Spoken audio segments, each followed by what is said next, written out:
Assalamualaikum warahmatullahi wabarakatuh. Di sini Usleni akan memberikan review kepada beberapa tugas yang sudah Usleni berikan. Yang pertama, anak-anak, di bab yang kedua ini kita membahas tentang materi atau benda. Nah, dan sifatnya tentunya. Jadi secara garis besar, seluruh benda atau seluruh materi yang ada di dunia ini itu terdiri dari 3 hal, yaitu padat, gas, dan cair. Ya, padat antum juga sudah mengingat dulu waktu di SD, gas juga udah tahu, cair itu kayak apa, itu antum sudah paham itu dulu waktu di SD. Nah, di sini kita akan mempelajari apa saja yang bagian-bagian ataupun penyusun-penyusun dari sebuah benda ataupun zat. Nah, dulu waktu di SD, antum belajar tentang perubahan wujud zat, ya. Jadi dari 3 jenis bentuk atau wujud zat tadi itu bisa berubah-ubah. Dari padat bisa jadi gas, dari gas bisa jadi cair, dari cair bisa jadi padat ataupun sebaliknya. Nah, itu prosesnya macam-macam, ada yang menyublim, ada yang mencair, ada yang menguap dan lain sebagainya. Itu tentunya antum sudah lebih paham, di buku ada, dulu waktu SD juga sudah mempelajari. Nah, di SMP ini anak-anak, kita akan sedikit berbeda. Kita mempelajari sebenarnya zat atau benda atau materi itu tersusun dari apa sih gitu lah. Kalau dipotong-potong, kalau dibuka-buka gitu, misalnya dipotong-potong jadi kecil-kecil ya, apa sih yang bisa menyusun dari zat itu sendiri? Nah, jadi yang menyusun zat itu awalnya adalah sebuah unsur, anak-anak. Nah, jadi dalam sebuah materi itu ada klasifikasinya, ada 3 bagiannya. Jelas kalau sebuah benda itu tersusun dari unsur, senyawa ataupun campuran. Ya, unsur itu zat tunggal. Ya, ini perbedaannya. Kalau unsur itu zat tunggal, senyawa juga zat tunggal. Campuran itu campuran. Nah, unsur itu tidak bisa diuraikan. Jadi kalau sebuah benda itu dipotong-potong, dipisah-pisahkan sampai kecil sekali, sampai antum aja nggak bisa melihat, itu ternyata dia itu masih ada bagian yang paling kecilnya. Itu namanya unsur, yang hanya terdiri dari satu jenis atom saja. Sedangkan nanti kalau unsur-unsur itu bertemu dan bergabung, akhirnya menjadi senyawa.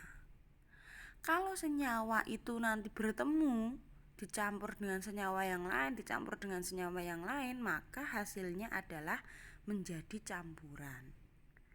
Nah, untuk perbedaannya ini sudah ada di buku paket Kemendikbud sudah ada.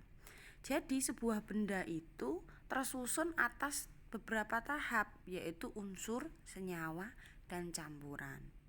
Contohnya apa? Ini realnya gini. Nah, ini kalau unsur tadi adalah zat tunggal. Zat tunggal berarti hanya terdiri dari Ca itu kalsium, Co, Al. Maaf, itu bukan Co ya, itu C harusnya. Nomor 2 itu contoh unsur di bawah Ca itu salah kalau Co. Itu C. Terus Al itu aluminium. Na, nah hanya terdiri dari satu unsur.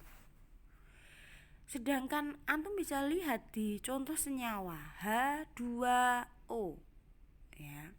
H2O itu adalah senyawa dari sebuah air, ya.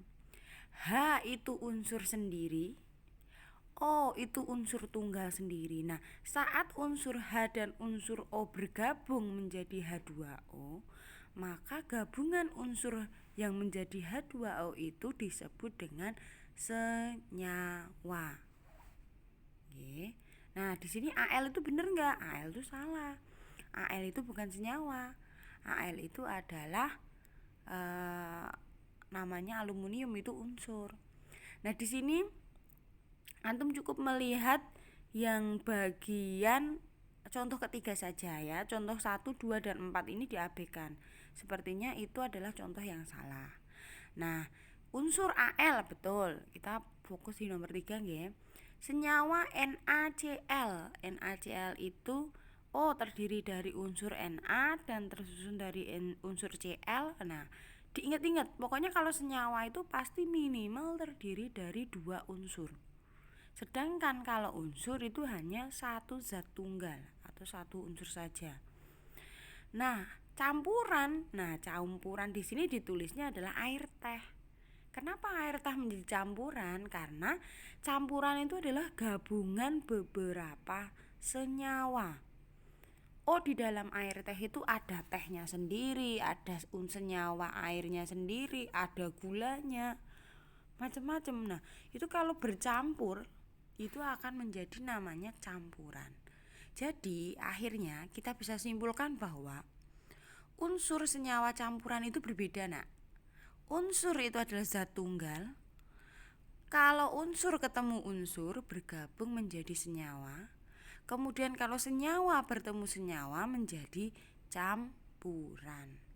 Nah, begitulah review dari Usleni terkait dengan bagian awal.